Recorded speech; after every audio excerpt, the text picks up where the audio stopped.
100%, because then institutions and sovereign wealth funds will put in a 50 to 300 basis point allocation. They've already indicated they want to do that. And all of a sudden you have a real market that's liquid with a lot of fundamental demand. When it trades above a 3% allocation, there'll be sellers. When it goes below, there'll be buyers. And you'll have a lot of liquidity and volume. And finally, we can resolve this ridiculous issue. Listen, I applaud the original founders of this nascent industry over a decade ago. The Kryptonians or the crypto cowboys, whatever you want to call them. But they represent a tiny, tiny, tiny fraction of invested capital globally. They are nothing burgers. And at the end of the day, we're never going to get anywhere until we get the real money behind crypto. The only way you're going to do that is stop fighting with the regulator.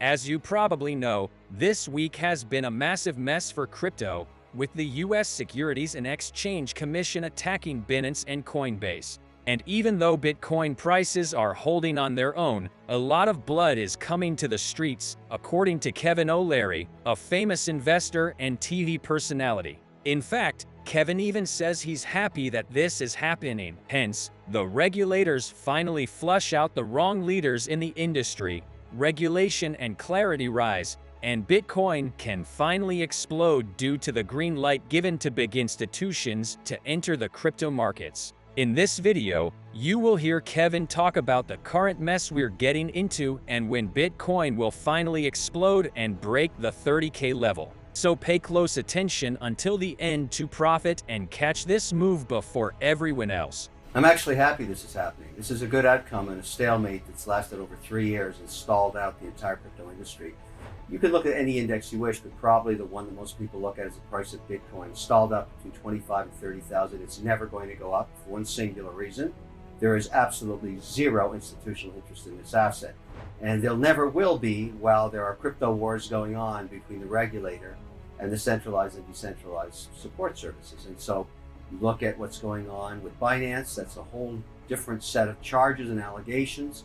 And then, of course, Coinbase, which has been bashing its head against the SEC 3 different rounds. It's time to stop doing this. I think the industry needs resolution. And frankly, I'm happy it's happening. I have my own personal ideas on how to accelerate this, but this is a good outcome. It's time we did. The SEC is crystal clear on how they feel about crypto. They're allowing about 200 different tokens there on that platform, and they consider them securities. And the CEO of Coinbase does not.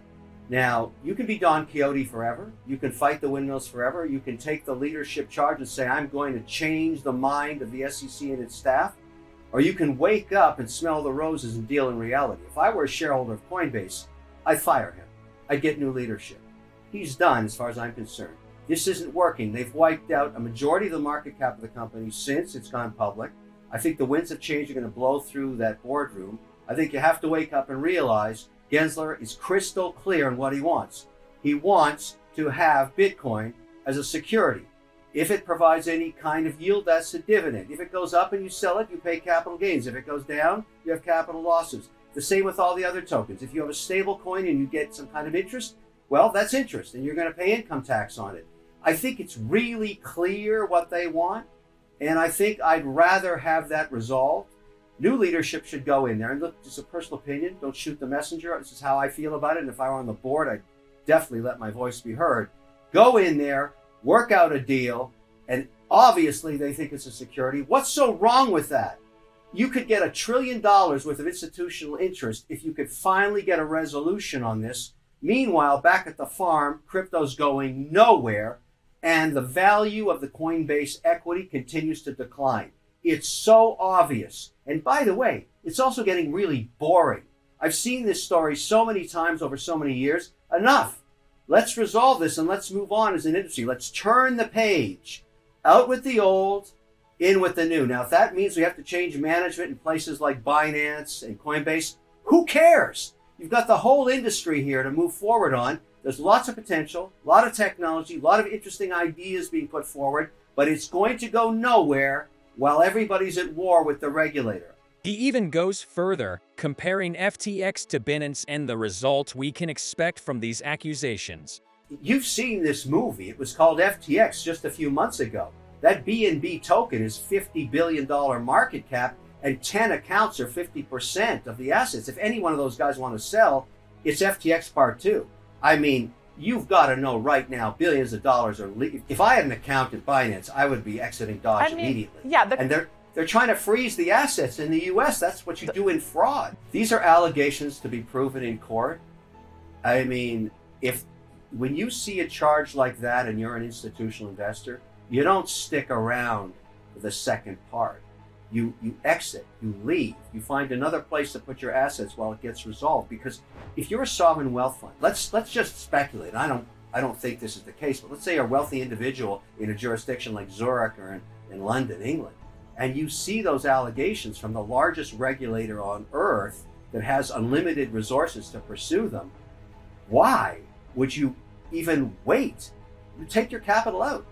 And these tokens that were the downfall of FTX, the FTT token, what's the difference between FTT and BNB today? Does CZ really have $54 billion of cash? I don't know. But if he doesn't, you're at huge risk. They'll go to zero like FTX did. Nobody knows. It's sheer speculation. But there's no transparency in ownership. You don't know who owns those wallets. And that's what the SEC is saying on the Know Your Client regulations. I think he's in a world of hurt. I don't know where he's going to hide. And every regulator will starve him from oxygen. They don't want to do business with somebody that's being charged with these allegations at the regulator level. There's no good news there. It's the most profitable business in the world to be able to issue tokens anytime, anywhere, at any price you want, and have no regulator scrutinizing them. And that's exactly what he was doing. Now, it's a different story. In a matter of a single day, that world has changed for him, and I say the regulators start to starve him of oxygen. And so maybe it's time to buy that regulated exchange in Abu Dhabi. Maybe I buy more of the Canadian regulated exchange. What about that one in London I was looking at? They're all interesting to me because the accounts will slowly leave Binance and go to where they're regulated. All right. This is a concerning warning from Kevin. If these companies are in big trouble, people invested in their platforms or tokens like BNB may be in considerable danger. What about FedNow? Are regulators attacking Binance and Coinbase as an evil scheme to launch the CBDCs and erase all crypto competition? No, I don't think so. Not at all. If you look at the ACH or the wire transfer or the Fed wire or the SWIFT, these were all developed privately and then regulated by the government. These are payment systems that were digital of their time 30, 40, 50 years ago. The same thing can happen now. We could regulate stable coins and let the private sector develop them. I don't actually think the federal government's a good place to do technology. I think it's a great place to regulate, and I think they know that. So if we can get some policy on the Stablecoin Act and just deal with stable coins, let the free market determine which is the one you want to use. I would personally want to use a stable coin for transactions, faster, more transparent, more productive, less cost. I get it, but we can't do that until we resolve two things. Determine what that stable coin is, what the rules are, and if the issuer has to be FDIC insured, great. I'm sure Circle, I'm an investor in, for full disclosure, would become an FDIC insured bank to be able to issue. But also, the centralized platforms that hold it, in the case of Coinbase being so-called leader, they cannot continue to litigate with the SEC. What institution wants to have an account with leadership that's suing their regulator? I mean, how dumb is that? I mean, how long does this have to go on for? How many times do you have to see the movie before you get sick of it? I'm bored to death with this. And this is when Kevin believes that Bitcoin can finally explode. 100%, because then institutions and sovereign wealth funds will put in a 50 to 300 basis point allocation. They've already indicated they want to do that. And all of a sudden you have a real market that's liquid with a lot of fundamental demand. When it trades above a 3% allocation, there'll be sellers. When it goes below, there'll be buyers. And you'll have a lot of liquidity and volume. And finally, we can resolve this ridiculous issue. Listen, I applaud the original founders of this nascent industry over a decade ago. The Kryptonians or the crypto cowboys, whatever you want to call them. But they represent a tiny, tiny, tiny fraction of invested capital globally. They are nothing burgers. And at the end of the day, we're never going to get anywhere until we get the real money behind crypto. The only way you're going to do that is stop fighting with the regulator. Since there are so many doubts about what securities are and what people should or should not be invested in, does Kevin think people should avoid cryptos like Cardano or Solana? I have no, well, I actually own a bunch of them, but not in the U.S. because I cannot own anything. I have an account at Coinbase. I've almost stripped it clean, so I don't want anything in there while they're at war with Gensler. This is the dumbest thing I've ever seen. So I hold mine under the OSC permit or the regulation in Canada. You can also do it in London, Switzerland, Abu Dhabi. There are places where you can own these actual tokens and be compliant. I choose to do Canada because they're under the auspices of the OSC, the Ontario Securities Commission, which is in constant dialogue with the SEC. The opportunity right now, in my view, is to simply say, okay, the leadership in terms of accounts is Coinbase. Let's hire somebody else that doesn't want to go to war. I mean, you've got to commend Brian for what he's built. He's a pioneer, but he's got so many arrows in his back that he's destroying value. Let him be the chairman or something. I don't care, but get someone else that Gensler and the staff can negotiate with and get a deal done and call these securities what they are, securities. And then you can have trillions of dollars come into this market that's been waiting for this asset class. I want that.